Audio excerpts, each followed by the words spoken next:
Let's go. Welcome back to the podcast, Brian Pruitt, Live Elevated with Brian Pruitt. Today's video and podcast, we're talking about the 7 mindset shifts that have transformed my life for the best. They've changed my life for the better. And the hope, the aim in making this, recording this, and posting it is for you to benefit from it. If you can just pick one of these mindset shifts to actually implement, focus on, and really spend some time and energy into, I believe that it'll change your life. I believe it'll have a 10x, 100x effect on your life. So with that said, let's jump into the 7 mindset shifts.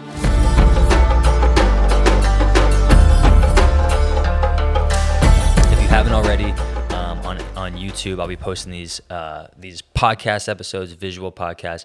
If you haven't, subscribe, follow the journey. I'm spending a lot of time and energy into long form content, like YouTube, like the podcast. So buckle up, lock in. Thanks for being you. Thanks for following the journey. So with that said, I shared these 7 mindset shifts with the 15 men at the Live Elevated Summit. So incredible time together. And I think it was day 2 or 3, we did these 7 mindset shifts. And so I'll speak from my own personal experience on these, but I hope to also talk in a way that will help get you thinking about your own life, your own experience, helping you rewrite your own story, because they range from identity to overall life approach to your words and more. So with that said, let's jump into the first one. The first mindset shift that has changed everything for me in my life is the going from victim to victor. Going from victim to victor. I wrote down, everything starts with identity. If I can help you elevate your identity, I basically will change your life. If I can help you see yourself in a more accurate, truthful, and empowered way, everything else takes care of itself. That's the truth. And so I think it's very important to know who you are before you try to be and do. It's more important to know who you are than to try to do things to say, hey, I'm this person. Does that make sense? So for me, I look back on my life and there's definitely mistakes and choices that I've made that ultimately I let define me for far too long. Things I wish I could have done differently, or mistakes that I'm not proud of, embarrassed by, you name it. I mean, I think the main thing is the victim mindset. It's so easy to fall in there, but what it does is it limits us. It stunts our growth because we believe as a victim, if we fall into that false identity, we believe that we are what we do. We are what we've done. We are what people have done to us. We are not defined by those things, though. We are not defined by our circumstances. We are not defined by what we've done, the mistakes we've made in the past. We're not defined by what people have done to us.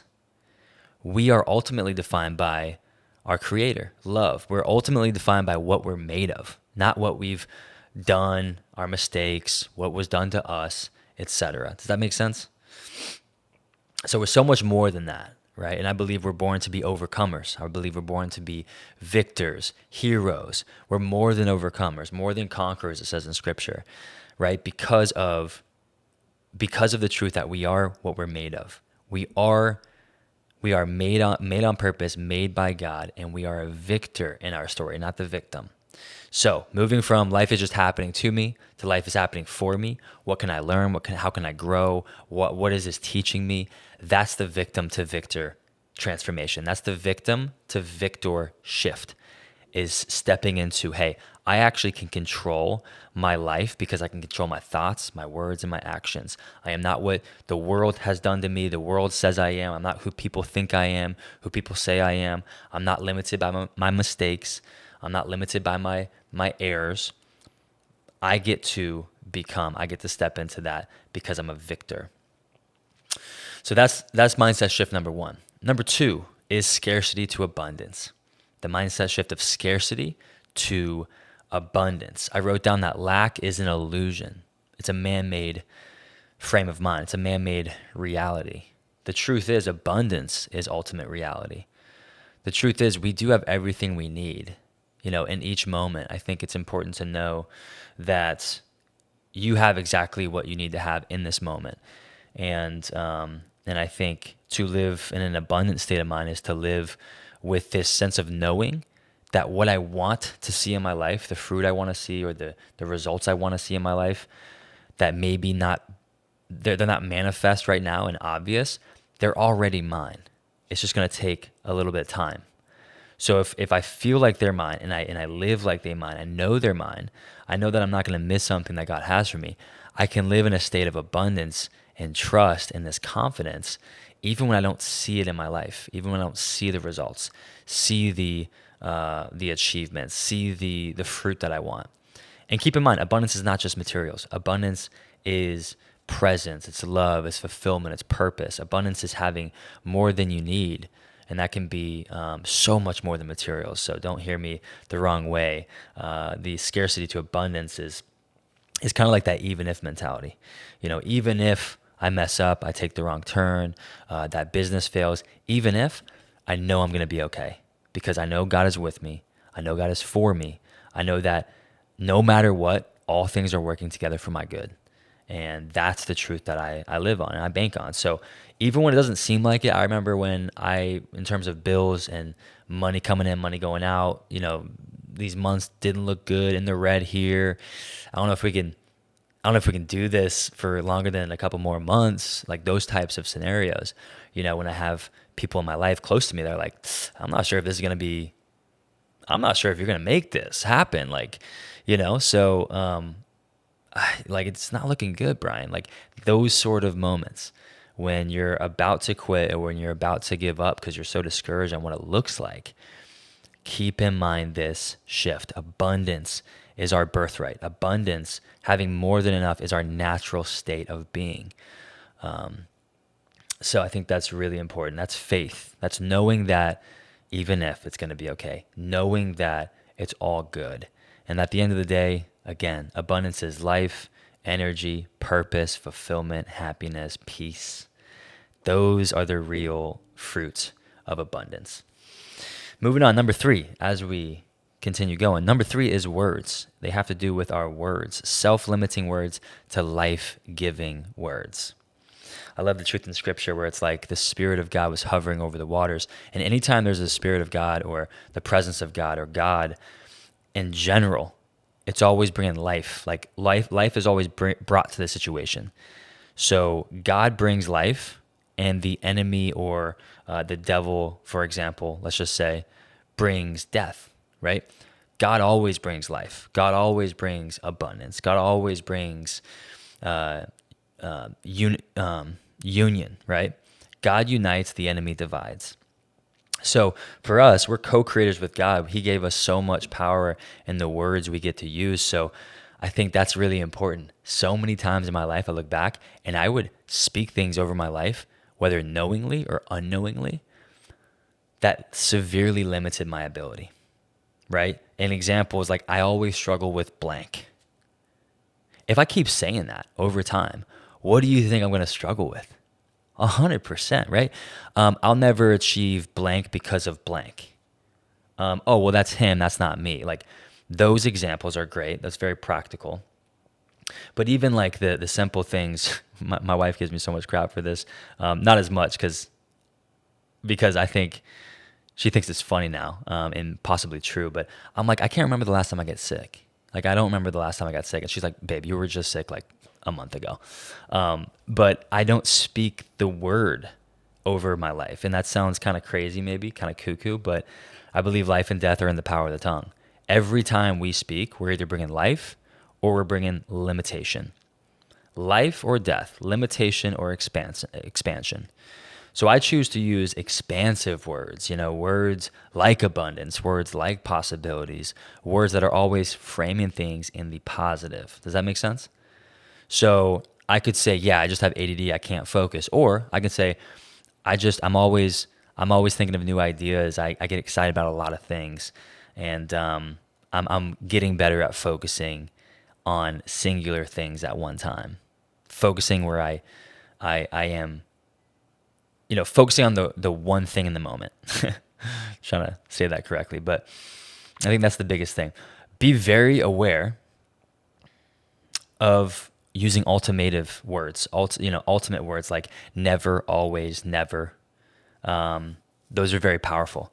I corrected a buddy of mine at Bible study 2 weeks ago, lovingly. I didn't say like, "Hey, you're wrong." I never do that. I said, "Hey, man, you shared your wife basically said like you always get angry at the kids. You always have a short fuse." And I was like, "I bet you can improve as a dad, like 100%, just like I can. But be careful about agreeing with a certain phrase like that." I mean, she's essentially speaking this ultimatum, this ultimate reality over your life, like you always do blank, and it's in the negative framework.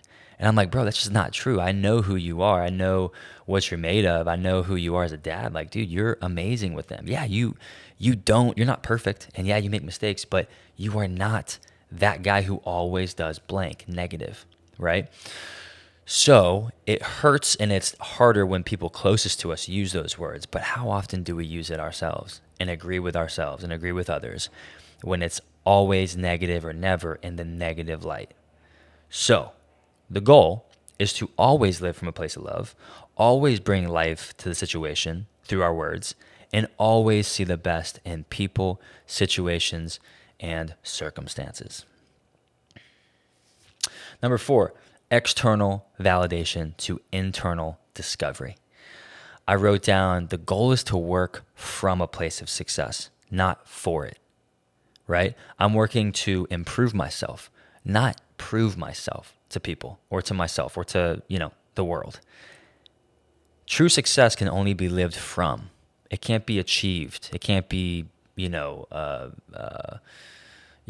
actualized. Success is being who you were created to be and becoming more of that person.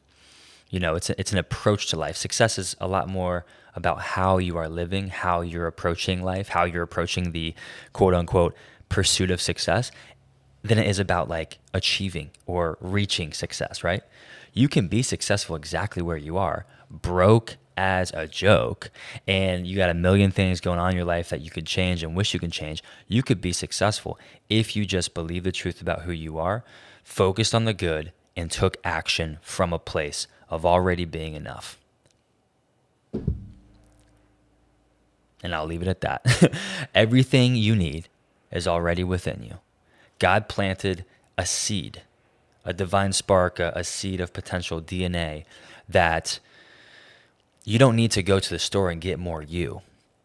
I don't need to go to the store to get more Brian 2.0 or whatever. I just need to let the potential, the God-given potential unfold. So it's very important to remember that. Internal discovery, discovering who you truly are is the goal, right? So I believe your true identity cannot be achieved. It can only be discovered. And that's beautiful. Moving on, number 5, control to surrender. One of my favorite quotes from a Christian mystic would be that the tighter you squeeze in life, the less you have. The tighter you squeeze, the less you have. So the goal, therefore, it stands to reason that the goal is to let go. The goal is to release, always. The spiritual life, the Christian life, the life of purpose, the journey of faith is an unfolding. It's a letting go. It's a release and surrender to all that is, to all that God is, love, purpose, faith. Like it's a letting go of. There's so much freedom there. There's no freedom in controlling the outcome. My best example of this is NICU with our first baby. Like I was in a place with my baby hooked up to monitors thinking this could be her last breath or, what's going to happen? I'm not sure. Is everything going to be okay? I can't do anything to help this situation and my baby girl, who I love with every ounce of fiber in my body. All I could do was release, surrender, and say, God, I need you. Jesus, we need you. And that's it. And that is the best moment of clarity for me because it was just so powerful to let go of everything and say, God, if you, I need you. We need you. Be with us and give us your presence, your peace. And what do you know? I feel like whenever you get to that situation, you find it. When you ask for that peace, when you ask for that presence, and you are at rock bottom, or you're at the state of surrender, you're at the state of full release, full surrender, that's where you see God. You see God in the fire. You experience God in the fire. You feel God in the valleys. And so the goal would be to get to that place of surrender without having to go through the fire. Second to last one, second to last one, number 6, is outside in to inside out living. My friend John Gordon, and I call him friend because we met and we chatted, and he's a legend. He's obviously doing crazy big things, but I do believe he'll be on the podcast one day. Met him at a John Maxwell high capacity leadership conference, and he's got this chapter in his book, The One Truth, called Inside Out Living. And basically it's this idea that situations do not make you. They just reveal you. They reveal you to yourself. Situations do not make the man. They reveal the man to himself, which is why his example in the book is like, it's not the traffic. We often think it's the traffic that sucks, which is why I'm pissed off. But really, it's actually myself that's unaligned or aggravated, frustrated, or not addressing something that needs to be addressed, or living in the past, or you name it, that the traffic is just the trigger to show me that misalignment, show me that internal frustration, show me that lack of self-awareness, and I blame the traffic. So the whole idea is like, no, it's inside out. Don't live outside in. Don't live, hey, this person said that to me, therefore I am, or because I haven't achieved that, I'm unsuccessful. No. Live inside out. Live focused on your internal state than the external outside circumstances. Know who you are and experience peace on the inside, and you'll see more peace on the outside, right? Don't let the outside energy change your internal energy. Don't let their energy change your energy. If you walk into a room and it's negative, you can obviously change and reflect that negativity back to them, or you can be the activator in that situation. You can walk into a negative room and be so positive internally that you change the climate of the room. That's the truth. We have that power as human beings. We have that capability. So I think that's really important, to live inside out. Remember who you are. Remember that your internal state is way more important than the external situations. And last but not least is the most powerful, in my opinion. It's probably the most philosophical and less practical, but I'll try to land the plane practically speaking, because it's the shift from separateness to oneness. Separateness to oneness, because everything is connected at the end of the day. Any separateness is an illusion. That's where a lot of our suffering comes from, is we believe that we're separate. And if we're talking about it in like Christian terms, I believe the old man, the old self, is the separate self. It's the self that chooses to try, keyword, to live in a false reality of being separate from God. When the truest reality is that, no, we're not separate. We are in God and God is in us. Jesus prayed and talks about that they, meaning you and me, may be one, even as I am one, me and you and me. Like the Father and I are one, Jesus kept saying. There's this union, this intimate oneness, this connectedness that like we don't know where the Father is, like where he's, like where does the Son start and where does the Father end? Like how, like what does that even mean? What does it look like? I don't know fully, right? It's a mystery.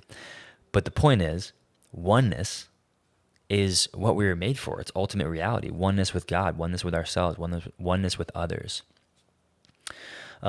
So the kind of the way to put that into practical terms is, for me, when I stopped seeing my neighbor as a stranger or someone other than myself, and I started treating neighbors or strangers as my friend, as my brother, as myself, the world became a much more beautiful place. And it's not to say that there's no evil out there. Like there's definitely like violence, murder, all these different things.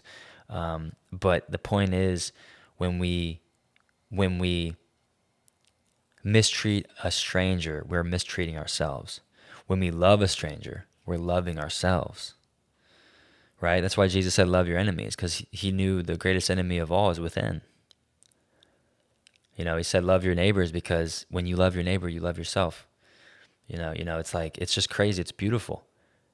And the practical point is, what's helped me is this. It's a really powerful example of how to treat people the way God would treat them. And it's like this. It's basically to remember that every single human being you see, there's a piece of God in that person, a divine spark. And that's who you talk to.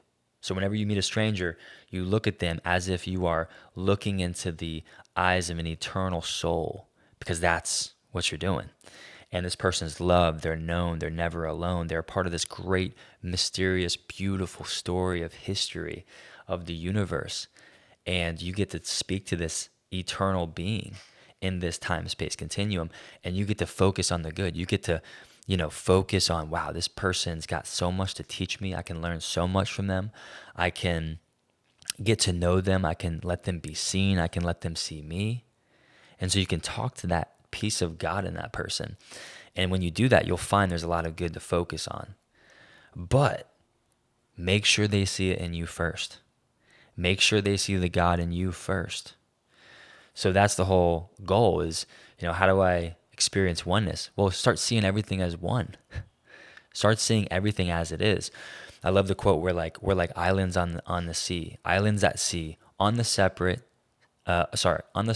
separate, but in the deep connected.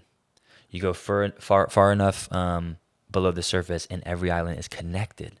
Same thing with trees. It's a beautiful metaphor. And so, as within, so without, right? My wife and I, things changed for me drastically for the better in my marriage when I stopped seeing her as my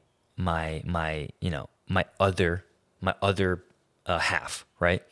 Or stop seeing her as someone I just do life with. No, she and I are one. We're one. So her loss is my loss. I used to try to win arguments with her. I used to be mad that I couldn't win arguments with her. I'm like, when's the last time you actually apologized and said you were wrong? And then you know what I'm saying? But then I realized oh, that's silly. Like I'm in refusing to give love and grace to my wife, I'm refusing to give love and grace to myself. Right? In mistreating my wife, I am mistreating myself. And so it's not about loving yourself or giving grace to yourself as much as it is just knowing she is one with me. Like she is not this other person. We are one. So what affects me affects her. What affects her affects me.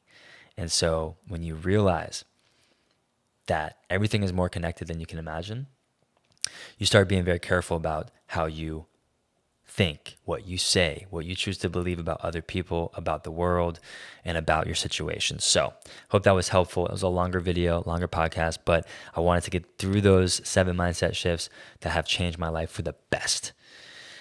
Like, subscribe to the video. If you're on YouTube, podcast, send it with a friend. Send it to a friend. I really appreciate the share and the love. You guys are awesome, and really appreciate you for listening, your time and energy. I hope these planted seeds, and they are just watered with consistency, and it helps you step into your full, powerful, beyond imagination, God-given potential. All right. Love you. Keep becoming more you. See you next time. Peace.